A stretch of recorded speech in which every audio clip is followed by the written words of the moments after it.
Subsabian with you. Today got this one right here. Why is Diablo 4 so bad? Let's check it. What's up, everybody? Sup, This man? is the Christian man here, and today I'm really disappointed. Like, Oh, more really? so than usual, because Diablo 4 started off so strong. Blizzard hooked me in. I was invested in the story, in the gameplay, but I guess I wasn't a fish worth catching. I'm just a Damn. lowly sea bass in Animal Crossing, worth only 120 bells. I guess the reason I use Like, I played through it and I think it was pretty decent. this analogy is because I've Nothing too great, nothing too good, but yeah, decent. accepted that I'm no But is it really so bad? longer the target demographic of Diablo games. I've realized that Blizzard ain't making these games for people with my kind of interests. In truth, the tastes of modern gamers has evolved and changed, and Diablo is more profitable than it's ever been. But that Yep. doesn't necessarily mean the games are better than they've ever been, and I'll die on that cross. So yes, you read the title right. I don't like Diablo 4, and I think it's a bad video game. That is my personal opinion. If you enjoy Oh, you this know what? game, I don't just let wanna me see change why. your mind, okay? If there's one thing I love, Wait, hold on. it's the sight of blood. You know, In Diablo 4, there are I actually rivers think of I like this game. I'm not here to police your entertainment. You like what you like, that's fine by me, man. What I'm here to do is whine, bitch, moan, and complain into the ether like an old man. Like an ancient Haradrim who can't understand why I was a big fan of 2 and 3. Never played 1. But I can see the difference. Like, as a player of someone who extensively played D3, I might understand why, like, people who played D3 and really loved it really hate D4, because there are some aspects which are like a completely different direction.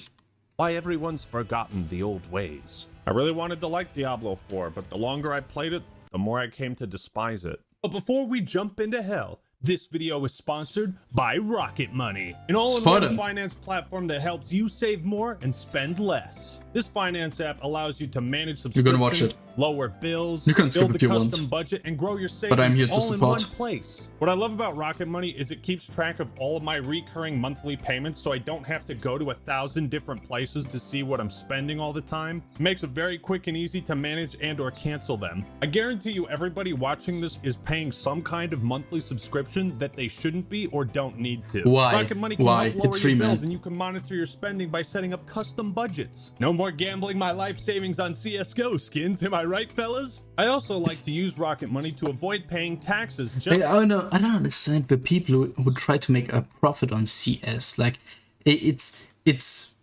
not really in your odds. Just invest it like in something proper, something real. kidding. I love the government. To save more and spend less, But not CS cases. That's not the way, man. join the 3.5 million members using Rocket Money today. And your boy has got the hookup. So go to rocketmoney.com/actman or click the link in the description to get started for free. That's rocketmoney.com/actman to get started for free. And now for something completely different. Let's go. Let's go. So let's start with the positives. The combat in Diablo 4 is very fluid and fun overall. It feels good True. to slaughter hordes of demons with lightning bolts. Now, I didn't play much of 3, but between Diablo 1, 2, and 4, this one might have the best enemy design in the series, or at least the most interesting. In the early It game, has, yeah. leveling up is extremely satisfying. When I saw this big skill tree for the first time, I just thought, I can't wait to max this out. And one thing I really do appreciate is that boss fights are more about dodging attacks instead of like the classic brute force. Is my number bigger than that boss's number, you know? Yeah, the stat checks were pretty boring. Because it adds a much greater emphasis on skill and strategy. Like, the only things in T3 which killed you were like those environmental things which were boss spawned, and that's it. A lot of boss fights in D1 and D2 were battles of attrition that could get pretty tedious. Now, I played as a druid, and all the abilities were cool. Oh, one of the worst leveling classes. Like, I played Barb and Druid, and I must say, 1 to 50, it's not that pleasant. If you get your build early on, it's pretty good, but you really need to know what you're going for with those two classes. The other ones are like pretty nice play for 1 to 50, but especially something like Druid, man, it sometimes it felt like a chore, to be honest. Flashy, and felt awesome to use. The game certainly fulfills the power fantasy many are looking for in a Diablo title, and I appreciate that Blizzard tried to return Diablo to its gothic horror roots instead of the fucking Disney cartoon art style they came up with for Diablo 3. So Yeah. I think with the core gameplay, they've succeeded. Now, before we get into the real shit, let's discuss some Like D3 felt more like an arcade game. minor complaints. ARPG. For one, Diablo 4 is a modern video game. with all the new features that people really love and appreciate. Bro, you can tell me so much, but those aren't new features. It's like the same thing, but it looks better. In modern games, Which means it has to be always online just to shove half-assed MMO mechanics in a game that basically has no social features and virtually no reason for players Yeah. to interact with each other. Well, like no proper raids or like there's no looking for dungeon groups or something like that. It's like pretty self-containing. It's like a world where you see other solo players and sometimes you're playing with them in something like events like world bosses or something like that, but you don't see them much around. it's And what is huge, I don't understand why they missed it, is not implementing, no, but something controversial, a marketplace. I'm a big fan of PoE trading, and I think D4 would have profited insanely from that. It would be insane. I would have loved it. It has many downsides with botting and shit, something like that, or scamming, but I think the upsides, like the feeling of getting something really expensive, something nice, something really rare, and then selling it, making profit or something like that, or just being lucky. The thing is that items feel more like worthy things. That's it. so easy to create a community. What? It makes Diablo more of a social experience. It's not. Bro, what are you talking about, man? Always online also means if the servers get fucked, then so do you. The thing I hate is I get a DC for 1 second and they immediately disconnect you. The thing is, you want to log in again, you wait for reconnecting, but then it's somewhat buggy and I get kicked out of the game. Like every single time I try to then start the game and I still can't play it. I need to restart that again, and after that it works. And it's every single time I have this small problem where like I have some internet connection problems. Like I'm from the third world country called Germany and we don't have that great internet. But a problem like this shouldn't be that devastating. Just boot up a game again you want to play. And we all hate it. Many people quit over those things because they're just coming home from work, from school, I don't care, and they see network disconnect and can't even get in the game again after like 5 attempts. That's BS. It's like Blizzard literally learned nothing from Diablo 3. You know, when I see someone lose their hardcore character after putting hundreds of hours into it, Yeah. and they lose it because of Like we saw the Quinn one where he died in the loading screen. That was pretty funny, bro. Like he went crazy. a server issue I and would not be a too. skill issue, yeah, fuck that noise. That's bullshit. At first, I thought it was pretty cool that they added a horse into this game until I unlocked the horse. I mean, it's so janky. Yeah. It takes like 10 seconds to warm up its engine before it starts running. Like, Okay, I don't have this problem, but moving around the terrain doesn't feel that great on a horse. Not like on Lost Ark. Like Lost Ark felt pretty clean with the movement. what the fuck? Hey, yeah! Even though that game is dead. Hey, yeah! Come on, giddy up! Giddy up, you bastard! Okay, there he goes. Okay, now on to the real shit. Diablo 4, for me, contains 2 crippling, fun-ruining flaws. Tell me. Flaws so important that if changed, I would continue playing the game without question. Damn, Number 1, really? the difficulty.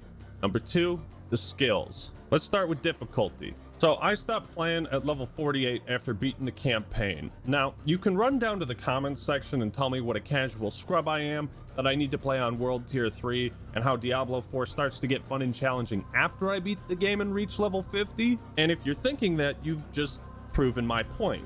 Why do I have to dump 30 hours into Diablo 4 simply to unlock a difficulty option that suits Yeah. my skill and experience? Well, That's because pretty that's sad. how it's always been, Act Man. Yeah, you're right. The big difference is in Diablo 1 and 2, the games weren't this easy. And D2 had some extreme difficulty spikes. The base game is so ridiculously easy that by the time I got to that climactic finale in hell, I was bored out of my mind, begging for it to end. After an The cutscene was insane, man, bro. The hell cutscene and all those corpses. And this was artistically, story-wise, one of the best moments I've ever experienced. It's utter insanity, man. Experience like that, why the hell would I keep playing? I did end up doing Like the last cutscene. It was a movie, man. But I think that they've added more things like that. It's pretty sad, but there are only like, I don't know, 5 really well done cutscenes, and one of them is like a movie, and that's it. But the other parts of the story are, yeah, I don't know. Like Act 5, utter garbage. Act 6, pretty great. Dry Steps Act, I can't remember which one was that. I think Act 3 was good. I loved the slave kind of themed slum area where that was pretty nice, and the boss fight was fucking ridiculous. I died like 6 times to my barbarian till I respect from some kind of website to at least do something, and yeah, the rest was okay, I guess.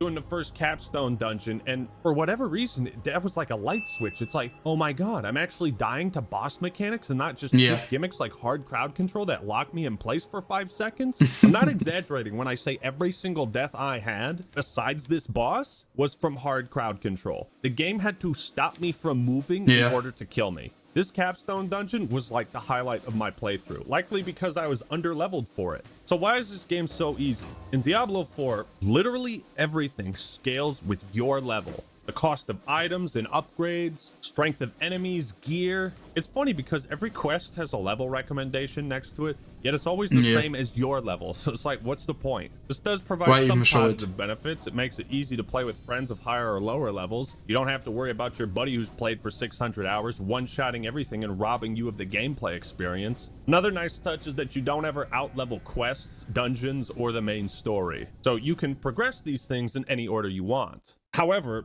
the drawbacks to the scaling difficulty are so flagrant and obvious, I can't believe more people aren't talking about them. You understand what it actually means for the entire game to scale with the player's level in an RPG? It didn't really feel like you would get stronger, but it means that the challenge stays virtually the same from start to finish. Why is this a problem? Well, it's going to take a good long while to explain, but if the only available difficulty option is easy as balls, then you'll be begging for the sweet release of death. Now, we're going to be comparing Diablo 4 to Diablo 1 and 2 and to World of Warcraft a lot. While WoW and D4 are different kinds of games, the core mechanics that make an RPG fun and satisfying to grind, I feel, are the same. So let's imagine if World of Warcraft was more like Diablo 4. Picture this, you just spent a bunch of time grinding levels, doing dungeons, raids, getting the best gear, becoming stronger. You go back to the starting area and guess what? That war you fought at level 2 takes just as many hits to kill as when you're level 70. Would you feel like a badass in this situation? No, you'd feel like an asshole. Like you just got duped into wasting your time playing an RPG that fooled you into thinking you were growing and getting stronger. Now, sure, you'd certainly have more abilities at level 70 than 2, but the point is when you level up in Diablo 4, you don't get stronger, the enemies do, and you receive a skill point to deal with it. So because the challenge is consistently easy from start to finish, I was basically playing this game on autopilot, and if I wanted to game I could turn my brain off and play, I'd grind RuneScape. But Diablo is an action RPG. I want action. I want something that's fun, exciting, and fraught with danger. And if it's got some spooky, scary moments, that's a huge plus too. This level scaling mechanic is one of the most fucked up things I've ever seen in an RPG. It goes beyond simply making the moment-to-moment combat stale and repetitive. And you might be thinking, well, Ackman, what about Oblivion and Skyrim? Well, that's a lot different because you have some control over the difficulty, and the scaling only affects the types of enemies you encounter. So it's a lot different.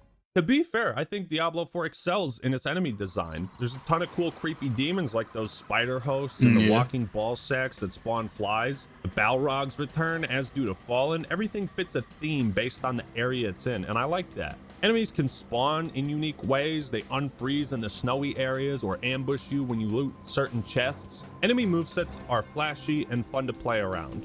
Scaling fucks with the world and level design much more than you'd expect, because every corner of the game is now stuck at the same difficulty level. Therefore, no zone stands out or feels more challenging than the last. There is no sense of progression. Again, what if you took this scaling difficulty and added it to Elden Ring? What if you went to Caelid at the start and you didn't get your ass whooped by those giant dogs? Well, then that place wouldn't be as memorable. The desolate atmosphere and red-tinted sky would betray the tone of Caelid. The land of Caelid would not have this... And now you might mention, bro, but why would you return to those areas?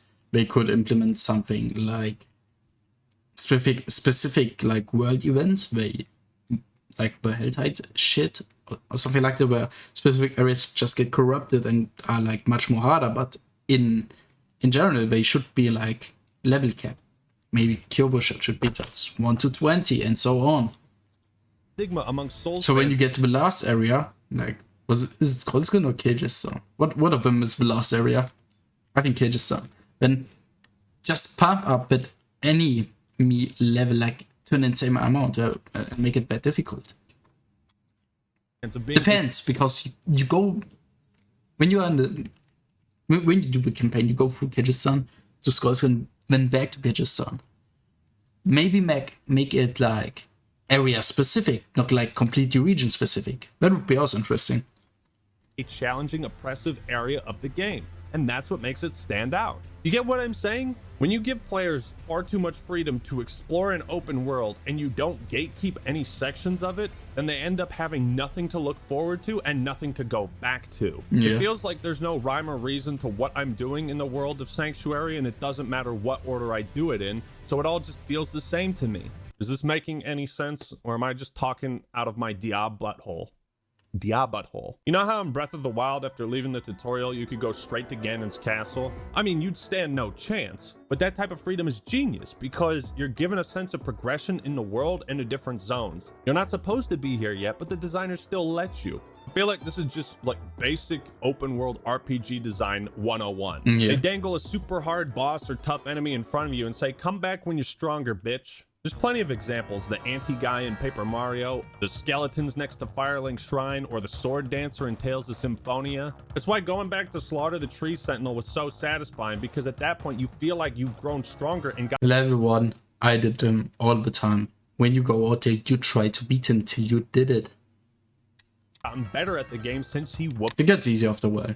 your ass. And it's that feeling of growth and accomplishment that I tend to chase in RPGs. Unfortunately, in my 30 hours of playing Diablo 4, I never once had that feeling. These types of difficulty spikes, they just give me something to look forward to. I need a challenge I can't beat yet, or a super difficult optional boss thrown in my face, a forbidden area I can't access yet. That's what inspires me to grind and get better gear, to see more of the game, right? If you brought Diablo 4's version of scaled difficulty to other RPGs, you'd see how fucking atrocious it is. Like I said, I did the first capstone dungeon at level 48, so I was 2 levels below the recommended, and after 30 hours, like, this was the challenge I'm looking for. The boss is well designed. Dying to him made me pissed. I felt some tension every time I got close to killing him and was running low on healing potions. My point is, why did I have to beat the game to start being challenged by it? Remember how simple Diablo 1 was? There were 16 levels and each one got progressively more difficult and was filled with different and tougher enemies. The soundtrack and visuals would change as you got closer to Diablo's lair and hell itself. This is a very simple way to convey to the player that the challenge was evolving. This doesn't happen in Diablo 4. It doesn't matter when you go to hell. The challenge will be the same. It's like, this is a game about fighting the forces of fucking hell. Slaying demons. I'm not the Doomslayer. I can't be the scariest thing in the game. I want it to be challenging. I want to run into some big fuck off demon that whoops my ass. Blizzard likes to remind everyone that Diablo 4 was going back to its roots. They say darkness has returned. Well, the initial direction was Diablo 2. The art direction for Diablo 4 is really rooted in this idea of delivering on the fantasy of a dark gothic medieval world. And that was kind of the initial art direction of the game in general, was darker and grittier, and Diablo 2 was kind of the inspiration. We wanted to bring Diablo 4 artistically more back towards like Diablo 2, the much darker style. Major redesign to make them feel more grim, a little scarier, a little darker. And when writing this next chapter, we really wanted to return to our darker roots. Everything's a little darker, everything's more difficult. The story of Lilith and Inarius is the darkest story we've ever told. What? Without me, you would have no victory. And its cost will be more than you can pay. It's the darkest story we've ever told. You have done well. Not really. Now I think you shall have your reward. Bad start.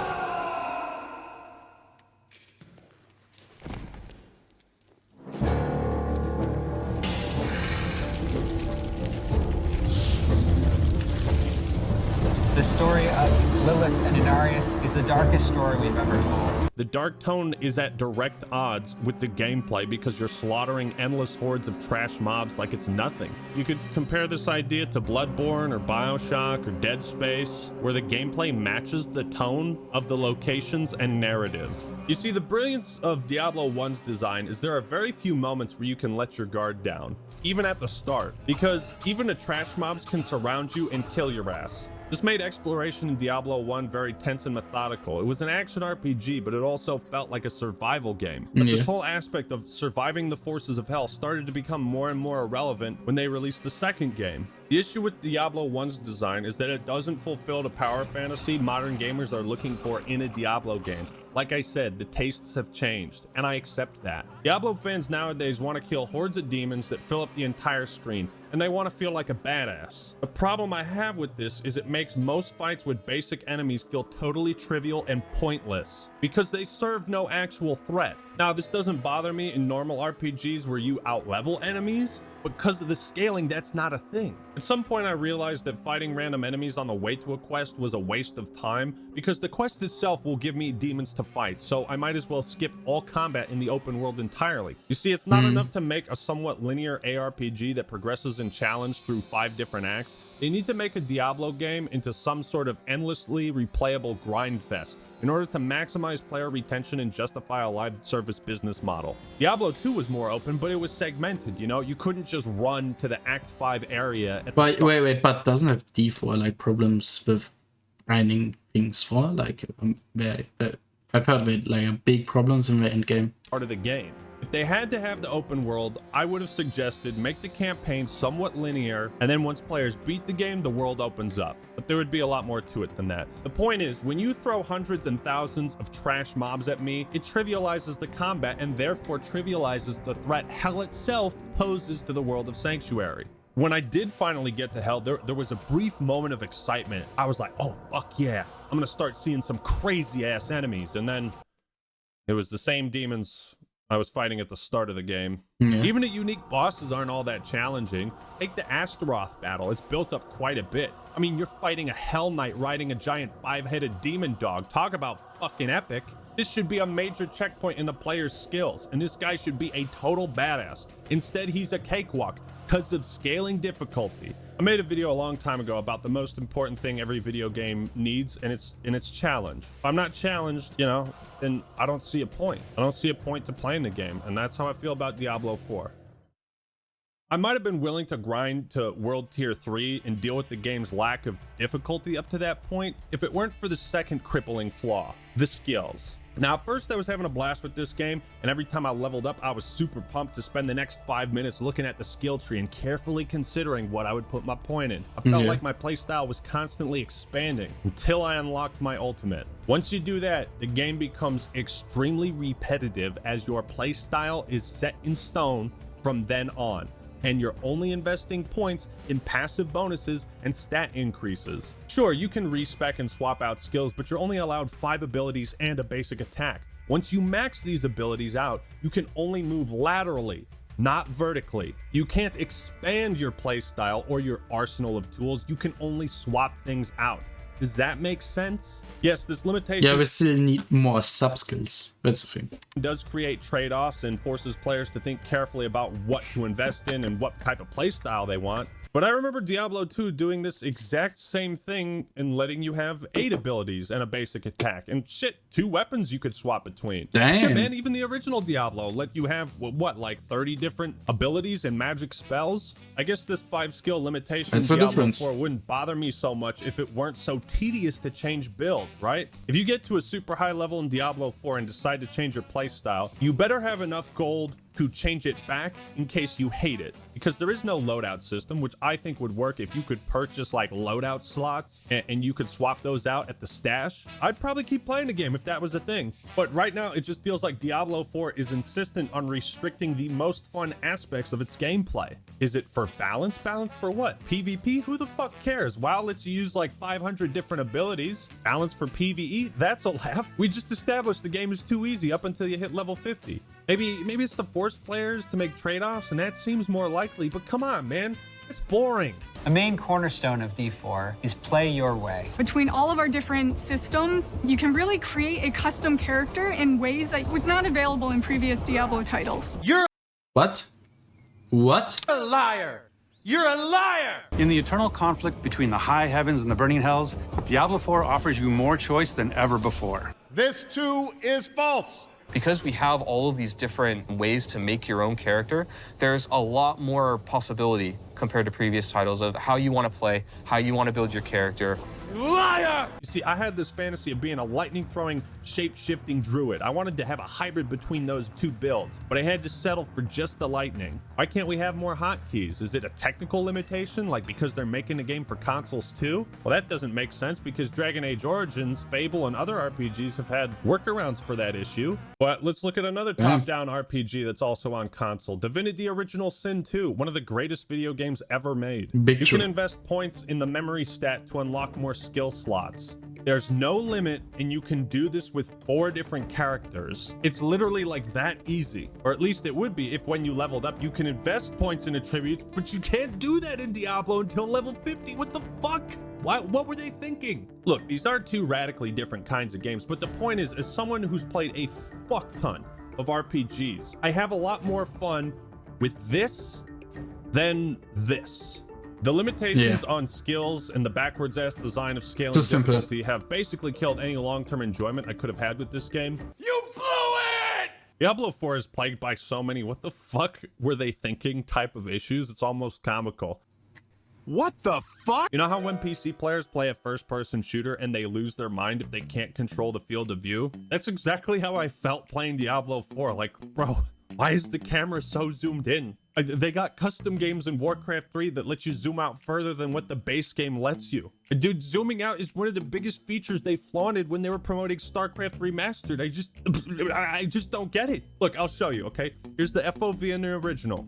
Character ain't too big, looks great. Here's Diablo 2, same thing. Pretty nice. Even Diablo 3 somehow got this right. And then, well, what the fuck? Throughout my playthrough, I kept spamming the scroll button in vain, hoping it would zoom out, but it never does. Wait, hold the fucking phone. You can zoom out? I've been playing for 20 hours, and now when I'm in hell near the end of the goddamn game, it can finally zoom out? Why couldn't I play the rest of You kidding me? the game like this? Why does it only zoom out at I didn't knew that. parts where the developers want to show off the level design? The level design's beautiful, by the way. Why do I even have to complain about this? It just shouldn't be an issue. Just let me zoom out. I figure we might as well discuss the side content Diablo offers. Well, most of it is pretty fun initially, like the dungeons, some side quests have interesting bits of story, and the strongholds are fun, lengthy battles. But these activities get old real quick. It's pretty obvious they had a quantity over quality mentality to ensure there was a lot of content for players to grind and complete. So there's 5 main areas in the game, and by completing the side content, you earn renown, which lets you unlock important things like extra skill points, more potion capacity. It's pretty much necessary to max these things out after you beat the campaign. Problem is, once again, as a result of the live service, Blizzard intends to reset the renown you've earned with every season. Why is this a problem? Because most Diablo... I think they called out that. I think they don't do that. Fans fucking hated grinding for it. Like the renown thing, didn't they mention that they weren't gonna do it?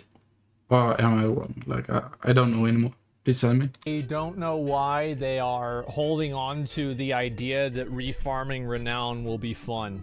I don't want to do the same side quests again. They're fucking annoying and they're a waste of time. I don't want to have to re-clear the like one time, okay. 2 times, 3 times, 5 times, nah. same pointless dungeons for no reason. You've probably seen people say stuff like, if I don't want to have to grind renown again, if I have to grind renown again, I'm not playing anymore. And I'm sitting over here thinking to myself, so if the side content is that bad, if it's so boring that you never want to experience anything like it ever again, then that's not content, dude.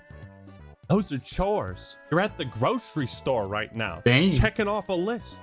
You know, maybe these activities are worth re-examining and redesigning to make grinding renown a fun experience so that players are open to doing that again. In the promotional videos, Blizzard kept reiterating how much content there is and that players will never run out of things to do. It's been created to feel full of things to encounter, full of secrets to discover, full of characters to interact with, full of stories to find. You have so many activities that you might...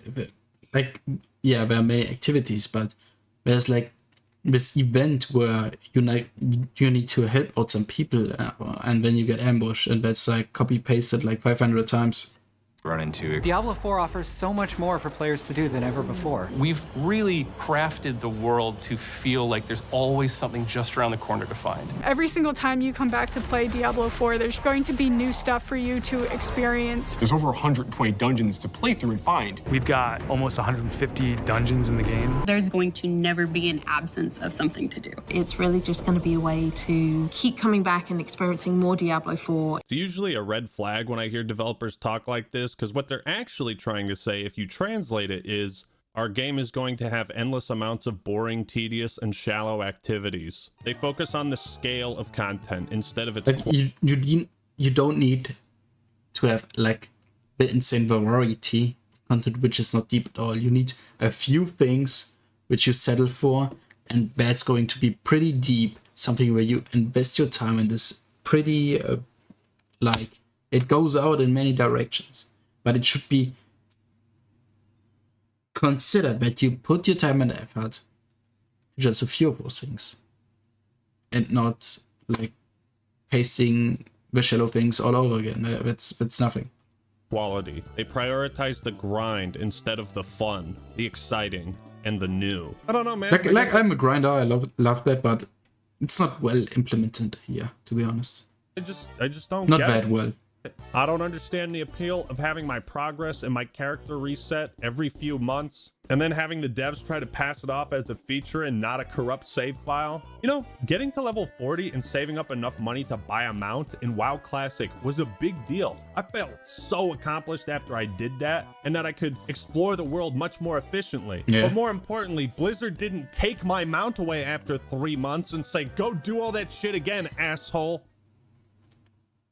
What's next on the agenda? Stats and loot, the bread and butter of most RPGs and the main reason people play them for hundreds of hours. On some occasions, you do get a nice reward for completing a quest or defeating a boss, like this amulet that summons a barrier, or the Mother's Embrace ring you get from Oh, the Mother's Embrace ring was pretty nice. These are extremely rare in the campaign. Now, it might just be me, but I find the majority of loot drops in Diablo 4 to be terribly unexciting, to the point where I hardly read what most items actually do. And at a certain point, I just walk past chests because they rarely hold anything of interest. I think the loot is extremely boring for a few reasons. Number one, it all looks extremely generic. Maybe it's because I'm playing as a druid and just the druid items are boring, but when I look at the loot in Diablo 1 and 2, it just looks way fucking cooler. You got like the skull shield. It had more contrast to it, yeah. Arcane's Valor. I mean, look at the helmets and how colorful and different they are. But in Diablo 4, when I find a pair of boots, I feel like it's the same fucking pair of boots I've already seen 100 times. Am I the only one who feels this way? Am I missing something? Am I tripping? You know, maybe it also has to do I also play druid, and I get what he means. The fact that every item takes up the same amount of space and the icons all look Like, so similar. yeah, this doesn't make any sense. It felt much more unique, and especially in D3 2 and 1, yeah. The ones with Ds before that. That specific items just took up more space, and you saw all those different designs. It was much more exciting that way. And jewels didn't take up an entire slot. It took on one small spot. That was it. In my brain, it all morphs. And they put a jewel back in like D3 after a while. Together. There are very few moments where finding a piece of loot is genuinely exciting in Diablo 4. And part of that is because I'm also not a huge fan of RPGs that dump a bunch of meaningless numbers and stats into the menu and equipment. Remember how awesome it was in WoW when you got that first item that boosted your stats instead of just armor? Oh, dude, 4 strength, 4 stam, leather belt. Level 18. I think part of the reason this clip became a meme is his excitement mirrored our excitement, and that was for a belt that he found at level 18. I have never been even close to this excited for any item in Diablo 4. When appraising the value of an item in an RPG, it really helps to understand the game's mechanics and what certain stats actually improve. If the stats and numbers are too convoluted, then players aren't going to understand or feel any tangible benefit from increasing them, right? Yeah. Again, you look at items in WoW, it's like plus 17 stamina. What does plus 1 stamina do? Plus 10 HP. Okay, you can easily wrap your head around that. But because the sense of progression in Diablo 4 is so fucking skewed, now you find an item that's like plus 9 to all stats. And you're like, what the fuck? That sounds awesome. I'm only level 20. And then you'll look at what 1 point of strength does. And what does it do? Gives you 1 point of armor. Okay, well, I have 3,000 points of armor, so this is worthless to me. I can't get over this. Like, strength doesn't improve your damage or nothing? What does strength typically do in an RPG? Like, doesn't it depend on the class? Use this big-ass weapon? Strength requirement. You want to do more damage? Strength. Bro, even in Warcraft 3, the strength stat did more than what it does in Diablo 4. And that wasn't even an RPG. I've never played an RPG like this where the core stats felt so fucking useless, so meaningless to increase. This is apparently what the entire Paragon board is all about. Yeah, and let's talk about that shit. How do you balance a game that has skill trees this big by making each point basically worthless? Diablo 1 did it better. I cannot for the life of me understand what they were thinking. The reason I bring all this up is because so many of the stats on items I look at it and I'm like, well, this doesn't mean anything to me, or it doesn't feel important. League of Legends champion design suggests that giving players fewer but more meaningful passives is far more desirable than a bunch of passives that offer minimal changes,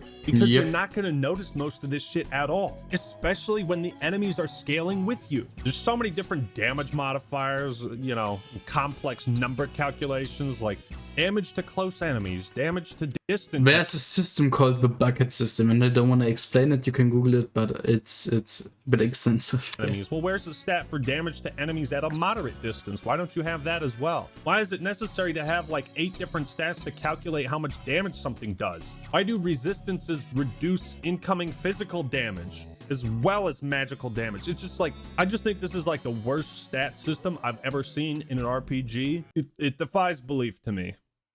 So again, going back to the original, enemies didn't respawn and levels were finite. So you were encouraged to kill everything, pick up every item, and sell the shit you weren't using. You could sometimes buy a really good item with gold, and in the later stages purchase elixirs to boost stats. Yeah. And of course stock up on potions. But Diablo games, in my opinion, even the first 2, always had a way of making gold feel kind of worthless. That has never been more apparent than in Diablo 4. It's like you'd only have 2 options: buy the shittiest gear you'll never use for dirt cheap, or drop all of your money on one overpowered item. I hate having just these 2 choices. So when you keep checking the shop inventory in Diablo 4 and it's never anything good, or it's something that requires you to drop all your money so you can't respec, you just stop checking. This blows my mind. The entire concept of purchasing items and equipment in an RPG is superfluous. That's a big fucking problem. I never once in my entire playthrough purchased a piece of equipment from a store. You know, sure, I did things like upgrade my potions or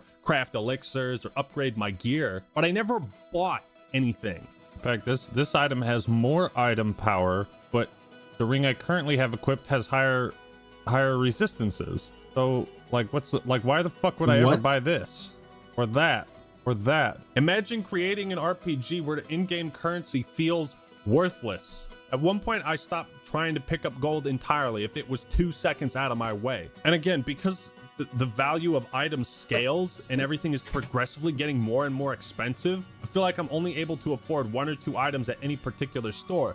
So I'm not about to drop all my cash on something that I'm just going to end up outscaling in an hour or two. I think you've royally fucked up the in-game currency when taking 3 seconds to double back and pick up a pile of gold feels like a waste of time. So many facets of this game feel superfluous to me, and I'm not saying they are superfluous, that's just how they feel to me. So in a nutshell, my playstyle eventually developed into, okay, I'm skipping chests because those are worthless. I run through all combat in the open world because it's unnecessary. If gold isn't in my path, I don't go back for it. I skip through sections of dungeons so I can complete them faster. I skip dialogue and side quests so I can grind the renown faster. I don't go into the cellars anymore, and it's just like, dude, I'm just skipping the game. I'm just skipping past all this shit. This is the game. All right, Diablo 4, you've got one last chance to redeem yourself, and that's with this story. Is it any good? Well, I'm pleased to say that the opening cutscene is pretty fucking awesome. It begins with some grave robbers who are in way over their heads. They stumble across a power, the likes of which they can't even comprehend. And immediately the game establishes that sense of terror and fear that was sorely lacking in Diablo 3. Then your character arrives in a town, you clear a dungeon of demons out for them, you head back and start celebrating with the townsfolk when all of a sudden, oh shit, you're poisoned. This guy brings you to a shack where they perform some kind of satanic human sacrifice ritual, and it's like, okay, all right. You got me invested. So while there are some decent moments here and there, after the introduction, the story takes a fucking nosedive like Amelia Earhart. The beginning and end of Diablo 4 are the game's strongest parts, narratively, likely because there are only 2 pre-rendered cutscenes that sandwich the rest of the story. Almost everything that happened in the middle is just a blur to me, which is strange because the setup for the plot is very interesting. You've got Lilith and Inarius, an angel and a demon who created Sanctuary. This is the first time we've seen like an archangel and a demon form some kind of an alliance. They seem to be the only entities on each faction with a desire to end the war between heaven and hell, or at least escape it. One of the major issues with the story is the parts that don't include Lilith, Mephisto, or Inarius are terribly mundane. Characters are swapping in and out, and they get killed off, you know, the scene after they're introduced. Some of them I even forget their name, like this guy who was in the tree. Nafane, I totally forgot he existed until I went back and watched my own footage. I think Diablo 4's story is further proof to me that Blizzard's style of writing has deteriorated severely in the last decade. You know, if you compare the end of act cinematics in Diablo 2 to 4, I mean, it's a major difference. Now, we are truly alone. The creators of Sanctuary, Angel and Demon, Father and Mother, are dead. I heard later that he was defeated.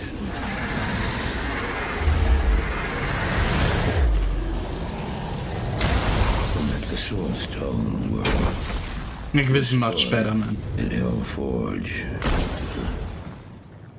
All except one. The big difference is in Diablo 2, they actually show the events that Marius, the narrator, is talking about, as opposed to just like some boring static shots of like a horse walking through the snow.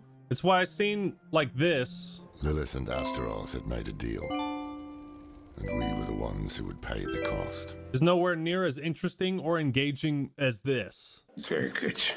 Take it, take it. I'm glad this is finally over, Tyrael. Everything happened exactly as Lilith wanted. We just danced to her music. It's why I'm more interested in this. Oh, I failed, Tyrael. I couldn't do as you asked. And not so much this. Donan was shattered. His mind on grief, not her. Not answers. Look what the stone has done to me. Playing Diablo 4 is like dating a pretty woman. The kind that the longer you talk to her, the more you realize she has the personality of a tampon. Wide as an ocean, deep as a puddle. Yes, there are hundreds of NPCs and several different towns, but the world design of Diablo 4 is a byproduct of the gameplay, less so the story.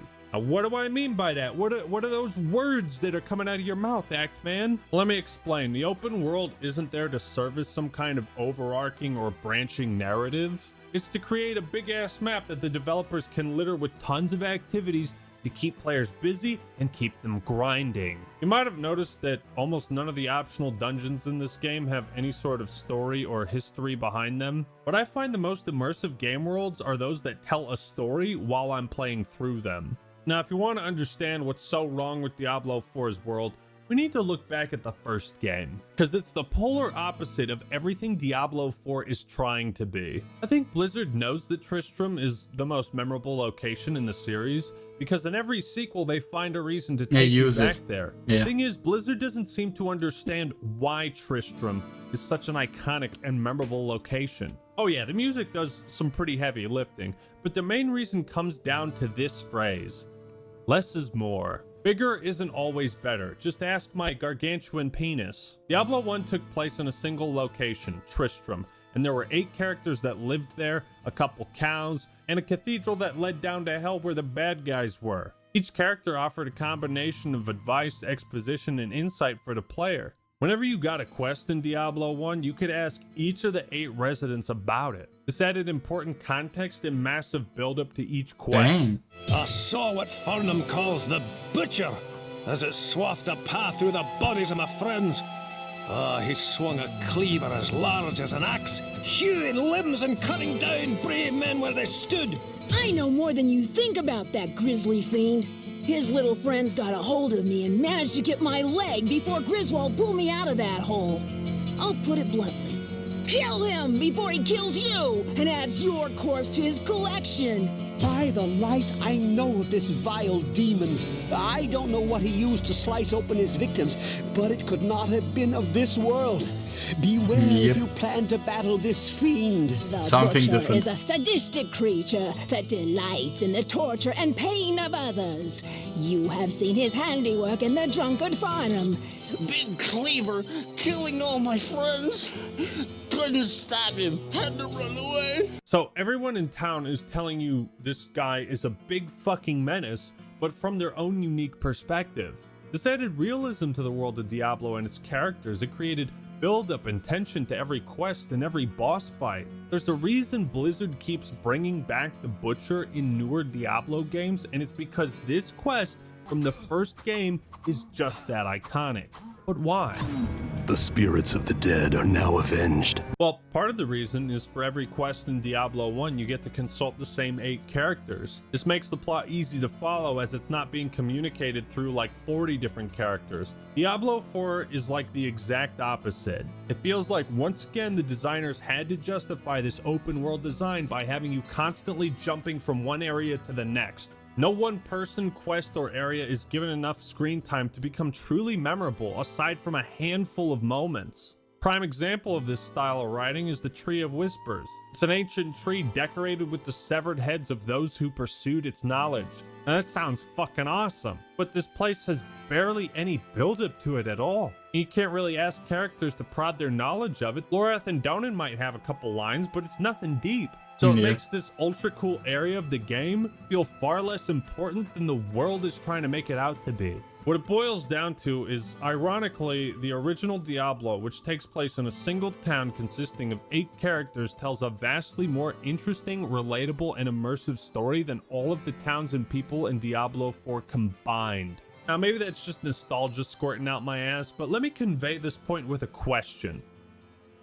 Can you name a single blacksmith in Diablo 4? No. That's what I thought. Remember Griswold? Whoa, what can I do for you? Of course you do. Now run with me on this for a second. Instead of having one blacksmith who's like an actual character that you can talk to, who also repairs your shit and sells you stuff, We now have 75 soulless, empty blacksmiths scattered across the land of Sanctuary, none of whom play any role in the story or contribute at all to the world building. This doesn't apply to just the blacksmiths in the world of Diablo 4. It applies to all vendors in the game. They serve no purpose outside of gameplay, which I guess it's fine. Like, it's lazy, but it's fine. But do you see the conundrum? Since Diablo 4 is an open world game, if you take out 70 blacksmiths and leave only 5 or whatever, then it becomes tedious to find them. And Blizzard clearly didn't want to go through the effort of writing each blacksmith to be an actual character, and I don't blame them for that. My point is that in so many ways, Blizzard seems to sacrifice world building for an open world. Now, call me crazy, but I think vendors and merchants play an important role in a video game, especially if that game is an RPG. Don't get yourself killed. Neither of us want to see you go hollow. One of the best characters. Got something that might interest you.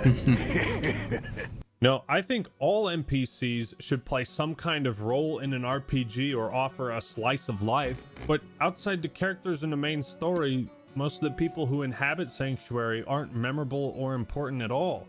You just skip it, yeah. Neither is Sanctuary itself.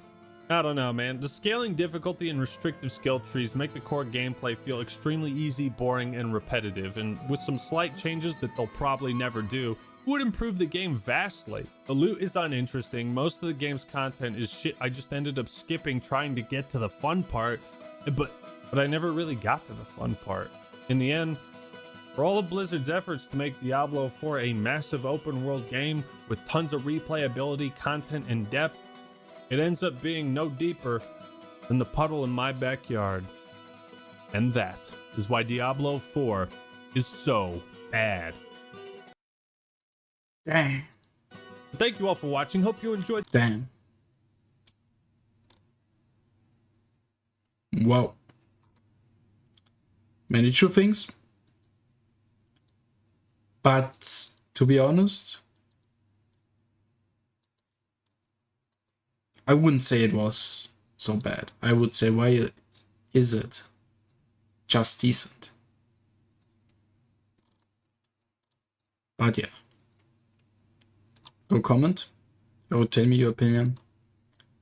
And yeah, I guess that's it. Go subscribe to the Eggman. He made the content, I just react to it. And I guess that's it. I guess see you next time. Wafer.